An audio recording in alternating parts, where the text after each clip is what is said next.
Hello and welcome to the Energy Talk podcast. My name is Olubumi Olajide, and thank you so much for making time for the episode again this week. I'm really excited for this one, and I hope you've been having a fantastic week.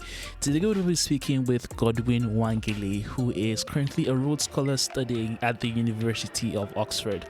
And today, honestly, it's just going to be focusing on his personal story and his personal experiences growing up and getting involved in the energy sector and now being at Oxford. So I hope you learned something from this as I did and enjoyed the conversation. Okay, my name is Godwin Nwangele. I am Nigerian from the southeastern part of Nigeria, from Ebonyi State to be precise. So I was born in Jos Plateau State to a family of five people. Find myself somewhere in the middle. So I'm like the third child. I have an older brother, an older sister, and then a younger sister and a younger brother in that order.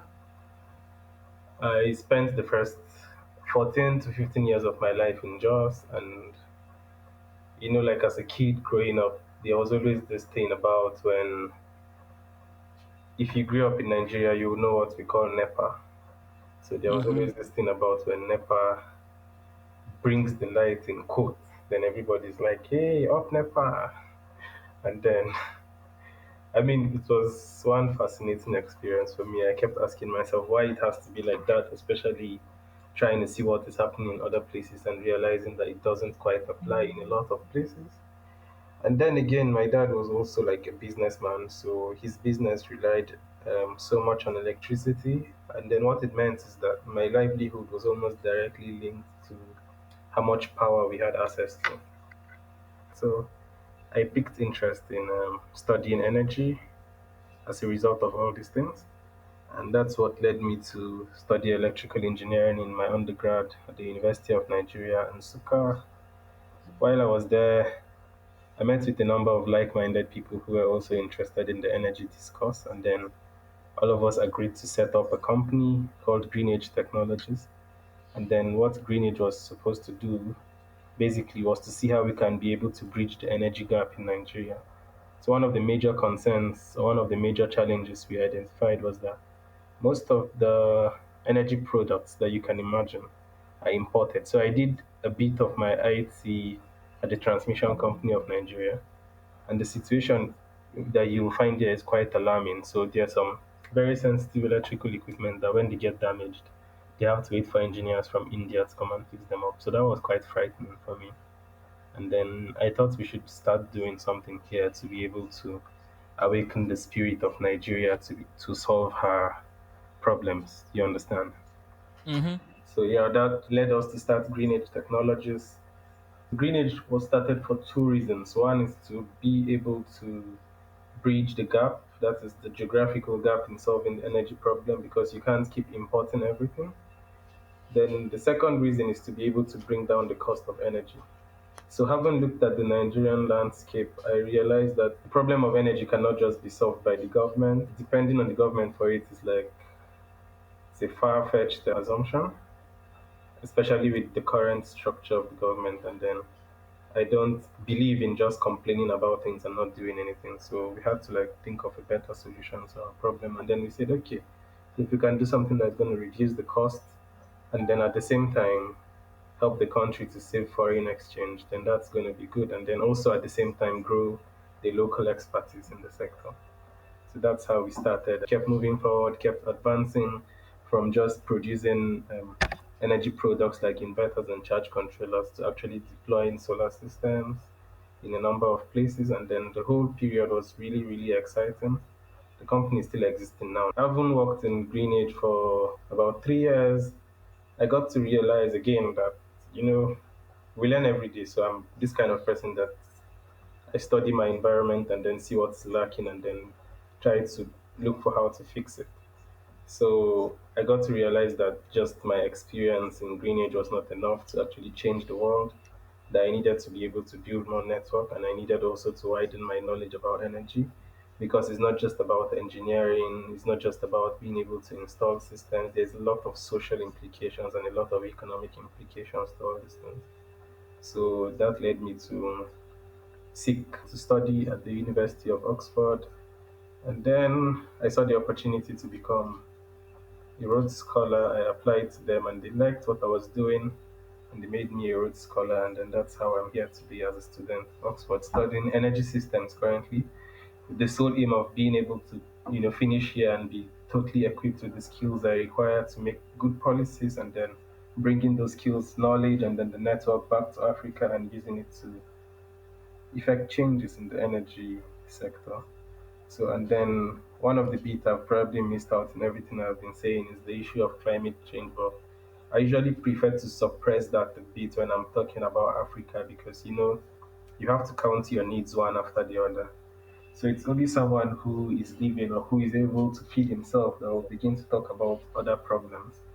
So, but then again, the goal of using renewable energy to solve all these things is an indication that we're just trying to leapfrog. We're trying to make sure that we solve both problems at the same time, solve the problems of climate change and the problems of energy access. You took liberties and brushed over a lot of details, so I'm going to like backtrack a lot here. I think first for context, how old were you and your co-founders by the time you started Green Age? Okay, I was about 21 years old at the time. Yeah, and this was while you were still a full-time student. You were still pursuing your bachelor's degree in electrical engineering. Is that correct? Yes, I was in final year at the time. And how was that like? Because the gap that you chose to kind of address in the market is you mentioned that a lot of the products are imported, and there's a very good reason for that because manufacturing is a very capital intensive sector to be in. So, did you guys understand the challenge that you're trying to solve when you went into it, or this is something that you kind of learned as you went along? Yeah, we understood the challenges when we were about getting into it, and then we also learned more about the challenges. So, yeah, in as much as manufacturing is quite capital intensive, we also realized that we could still produce it cheaper than what it is sold for here, like way cheaper. And then, like from our initial analysis, definitely we could sell products at 30% lower than the market, which we achieved. So, but then the issue of capital came when there's now a need to scale up because you're competing against people who are shipping these products in their thousands and then you're just making it in tens. So it becomes a bit difficult for you to scale up as a company that wants to have a global face or a global image. So while companies in other parts of the world are able to raise finance in millions of dollars, in Nigeria is totally different. And then they also have like the other day I was talking to my prof here and I was asking him what the way of getting finance from the bank is, and apparently they don't need any collateral security, just you insure your loans with your business. Do you understand? So yeah, in Nigeria we don't have such opportunities, but then my dad used to tell me that in Igbo he said Ade Korumba Boarog.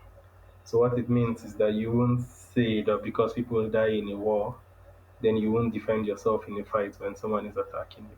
That's a very wise saying. And I actually want to go deeper into this financial issue because it's something that we've had someone talk about impact investing on the podcast before. And we know how much of a challenge, especially when it comes to renewable energy sector, attracting substantial investment. So what was it like really attracting those investments and what kind of institutions did you find that really supported you in that early stage?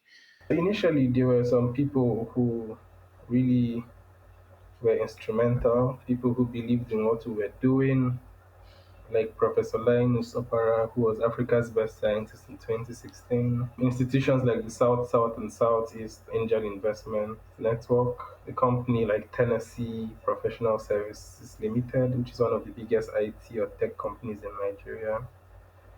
And then eventually we got to meet with US ADF, and then they were also interested in what we were doing. So these are some of the institutions and people that we've worked with, over the years as a result of the kind of ideas that we came up with and the fact that they were also impressed by them. It was quite challenging in the beginning. It's like when you start off something totally new, it's more difficult to convince the first person than it is to convince the second person. That's exactly what happened. But then I believe that as time went on, people were able to believe more in our proposition. I wouldn't say it is not challenging. It is very challenging because all the amount of money you can be able to raise there to start off such a company is actually not enough for you to set up a real process plan. But then we just thought that we have to try to make impact in the little way we can, which is exactly what we did and which is what we have been doing and which is why I'm here also to see how possible it is to scale that impact to a much more bigger scale. I would like to talk about the risks involved as well because when you got out of school, you went immediately towards the entrepreneurship route. I know you mentioned that your dad was also a businessman, so that have like really large influence in your decision making around that point. And how did you manage the risk, or did you feel pressure that when you graduate from school to get like a real job in quotes? Okay, so basically, growing up, I never understood the meaning of having a paycheck. So my dad did not work for anybody all the while I was alive. Neither did my mom. So I never really thought much about working for anybody. So it was basically like a dream to just start off and work on my own. Do you understand? Yeah, I do. And that's actually very interesting because I think that mindset is a lot different from how regular people think about it. Usually, the regular path is go to school, get good grades, get a job, and not have to worry about that. But you obviously took a very different route to that. Yeah, it was quite challenging, I won't even lie. But then I liked it because I felt I was young at the time, and that was the time when I had to make as much mistakes as I could. So Hmm. even if it fails, then I mean it's worthy experience. But then it turned out it wasn't quite a bad decision at all because I believe that most times when you want to do something, you just have to be able to summon courage to do it. Because when you do it that way, then it's either you fail or you succeed. But then it depends on how you interpret failure. So if you interpret failure as an opportunity to learn, then yes, it's success in both ways. I guess this is the perfect time to transition to talk about the Rhodes Scholarship and the impact that has had. But I think let's just start from the beginning. The Rhodes Scholarship is a very competitive and a very exhaustive selection process. So how did you first hear about it, and just walk us through the timeline from you first learning about the program and applying to final selection and you finding out that you got accepted into the fellowship? Rhodes scholarship was an interesting one. I didn't know much about it. I won't lie to you. I got the information about the scholarship from my brother. So in the information about all these things are usually kind of. I mean, I feel like if you are in the US, for instance, your school is already bringing you up to know that there are opportunities out there. But then in Nigeria, it's totally different. So my brother was in France at the time, so he got the link and then he sent it to me. I sent in my application to Rhodes, I think on the deadline day. So yeah, because I mean, for me, it was something. It was the odds were really low at the time because one, I was just at the age that was the age limit. So if I hadn't gotten it last year, then I can't apply for a Rhodes scholarship again because the age limit was 25. And then I also knew that they were going to select only one person from West Africa. Mind you, West Africa has 18 countries in it. So you see that the odds were really, really low. And it was something that I didn't want to get really anxious about. So I just sent in my application.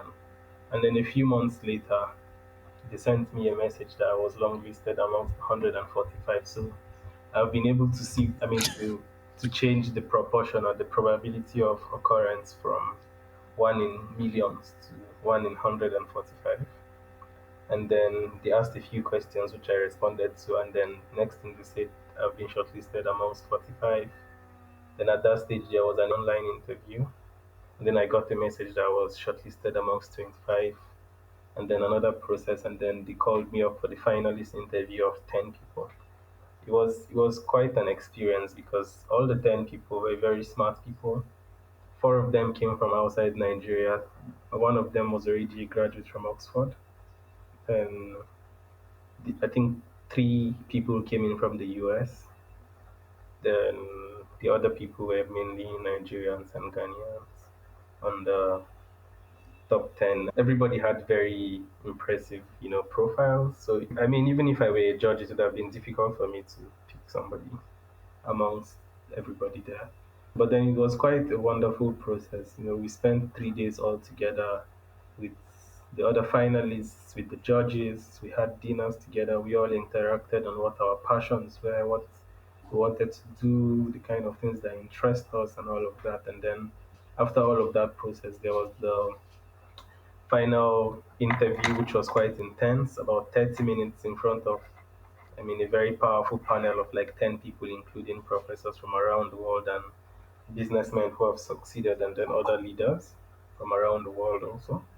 So basically, it's more like you being able to present yourself and your case to them and how you intend to improve things in Africa and around the world. So it was really cool. It was a good experience actually. And then being selected as the leader was quite elating. I can't even hide how good I felt, that day because I felt like wow, this is really nice. It's something that is worth celebrating. But then it took me a few days to actually believe that I was the winner of the Rhodes.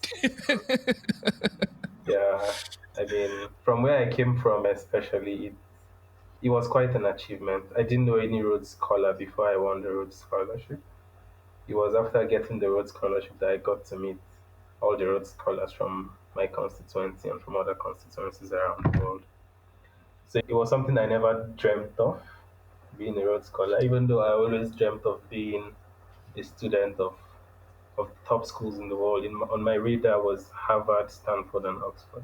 So I think that was pretty much nature's way of making it happen. So it was a really, really good experience. Just to kind of close out that chapter before we go into our next point, where were you and how did you find out that you were the winner of the selection process? Okay, so we all went to Lagos. That was where the interviews were held. And then in Lagos, there, we basically or typically got the results immediately after the interviews. We were all there until the night of that day. So after everybody had been interviewed, all the judges sat down together and tabulated everything. And then they came out, to select the winner. And then they called all of us into the room and then they announced top three and then they announced the winner. It was quite intense. It was scary, being in the midst of everybody, you know, tension was there. Then at the end of the day, when I was announced, we all hugged each other, exchanged pleasantries. I think we even became closer friends after that process. And then it was really rewarding because at the end of the day, I'm currently in Oxford with the person who came second and with the lady who came third also. So they got other funding from Clarendon and Commonwealth. And then one of us also got into Stanford as a Knight Hennessy Scholar. So I must say the whole road selection process was a really wonderful one where I met some of the best thought leaders I would probably ever know in my life. Like our final point potentially, because we are running out of time. Let's just go to a local level about Nigeria, for instance. Let's just really focus on Nigeria. You mentioned initially that one of your primary motivations, and I think it's a motivation that every Nigeria really shares and can relate to, is the problem that there is not that steady power supply in the country, even though the country has had a lot of natural petroleum resources for many years, but it's still a problem that has remained largely unsolved. And right now, we are moving towards as SDG 7, the decade of action, to have like universal energy access and all that. There's so many initiatives, and I think right now this has been the largest time when there are conversations around energy, and I'm sure that you've noticed this as well. How do you really see the role of young people in this transition? Because you have taken a very unconventional path, and as you said, it's taken a lot of bravery and a lot of risk taking. So you mentioned that there are lots of spaces that need to be filled, but I'd just like you to just give an advice. If it's for, like, imagining you were speaking to yourself a few years ago, what advice would you give for someone who wanted to get into the space and find where they can fit into, so addressing the many problems that energy still needs to be solved in the African context and specifically in Nigeria? So generally, I totally agree that the youths should be able to rise up and solve some of the basic challenges that we have. I disagree with the role of government as a lot of people see it. I want to believe that government should be more of a regulatory body and we shouldn't keep depending on government for everything. I believe that if people work hard, I mean, in as much as policies are going to make the fruits of your work to be more felt, but then if you have a larger critical mass of people who are really working towards something, then it's going to be a lot easier to even change the government. Do you understand? Mm-hmm. So yeah, I feel like it's going to be a really really wonderful thing to have a lot of people, like to have a lot of people who are interested in energy, who are willing to play in the discourse on climate in a lot of ways because there are a lot of ways in which you can engage.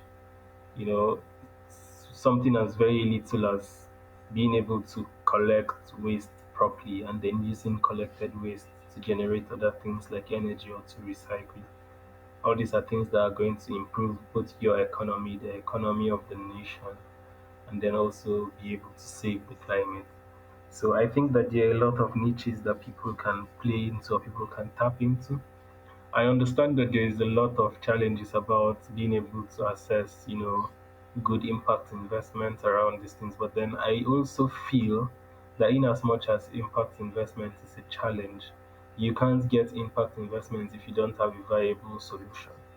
So Yeah. most times when people complain about money for business, I keep telling them that so money is usually not the first problem.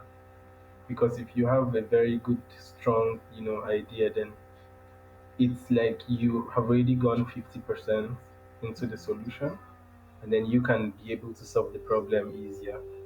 So I would want to charge the youth and all the other people in Nigeria, I mean not just youths, to be able to think more about how we can be able to solve our problems, and not just depend on government. So if we keep depending on the government, then we are not going anywhere, because so see how this cycle works. So for you to be able to break into the government, you should have some reasonable impact. And Mm-hmm. then if it's only when you are there that you can understand maybe some of the challenges that they face and you can be able to fix it. So my proposition is that we should be able to try and see how we can do things to create wealth. So while we create more wealth for both ourselves and everybody, we can be able to, have the liberty of mind to choose proper government. Because one of the problems we're having currently is that people are so poor that whenever an election comes, the government just simply gives them little amount of money and they vote for them. So if people get wealthier and more knowledgeable, then that is not going to happen again. So what is going to happen is that so it's going to create a kind of cycle where you have positive feedback. So improved economy is going to lead to improved government, and improved government to lead to more improved economy, and then it keeps going like that until the economy and the government becomes really, really stable. So in as much as I understand that the government plays a very important role, I also believe that we also play an important role, because if we're able to grow the critical mass of people who are problem solvers in our society, then the government will literally have no choice, because what's going to happen is that there's going to be a big wave of change and it's going to overwhelm whomsoever it is that is not willing for change to happen. So yeah, I'm charging the youth, myself, you inclusive, and every other person to step up our game and see how we can be able to change the narrative of Nigeria. Thank you so much for joining us this week. I really had a fantastic time speaking with Godwin. One of the big advantages of the podcast is I get to speak with really amazing people quite frequently, and it's something that I really do not take for granted. So if you did enjoy the episode, please share with a friend or a colleague, and don't forget to join us next week for another episode of the Energy Talk. And also, we've had a surge of listenership from the country of India. So to all our listeners from India, thank you so much for tuning in every single week and continue to support the podcast. Please feel free to reach out to me as well. We have an email, and you can reach out to me directly on LinkedIn. You can just type in my name, Olubumi Olajide, and I'll always be excited to hear back from you. I hope you all have a wonderful week and enjoy the rest of your day.